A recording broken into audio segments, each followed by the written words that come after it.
Hello guys, Sunday ആയിട്ട് എന്തോ പരിപാടി. രാവിലെ തന്നെ മഴയായിരുന്നു കേട്ടോ. അതുകൊണ്ട് തന്നെ ഒരു മടി പിടിച്ച ദിവസമായിരുന്നു എൻ്റെ ഇത്.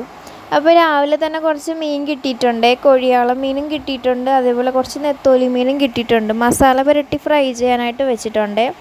അപ്പം ഇന്ന് നേരത്തെ പണിയൊക്കെ കഴിഞ്ഞിട്ടുണ്ടായിരുന്നു കേട്ടോ. ബാക്കി കറികളെല്ലാം നേരത്തെ തന്നെ കഴിഞ്ഞിട്ടുണ്ടായിരുന്നേ. അപ്പോൾ പിന്നീടാണെങ്കിൽ പച്ചമോര് ഉണ്ടാക്കിയിട്ടുണ്ടായിരുന്നു കേട്ടോ, കുടിക്കാനായിട്ട്. എൻ്റെ ഫേവറേറ്റ് ആണ് കേട്ടോ പച്ചമോര്. പിന്നീട് ഇത് പച്ചക്കായ വെച്ചിട്ടുണ്ടാക്കിയിട്ടുള്ളൊരു തോരനാണേ. അപ്പോൾ റെസിപ്പി പറഞ്ഞു തരേണ്ട ആവശ്യമില്ലല്ലോ, എല്ലാവർക്കും അറിയാമല്ലോ. പിന്നെ ഇതാണെങ്കിൽ നാരങ്ങാച്ചാർ ഇട്ട് വെച്ചേക്കാണ് കേട്ടോ.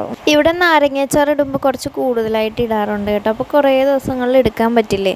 പിന്നീട് ഇതാണെങ്കിൽ മീൻ കറിയാണേ, നെത്തോലിക്കറിയാണ്. പിന്നീട് കുറച്ച് പപ്പടം കൂടി ഞാൻ വറുത്തെടുത്തിട്ടുണ്ടായിരുന്നു കേട്ടോ. എനിക്ക് പപ്പടം വേണമെന്നും പറഞ്ഞ് കുറച്ച് പപ്പടം കൂടി ഫ്രൈ ചെയ്തെടുത്തിട്ടുണ്ടായിരുന്നു.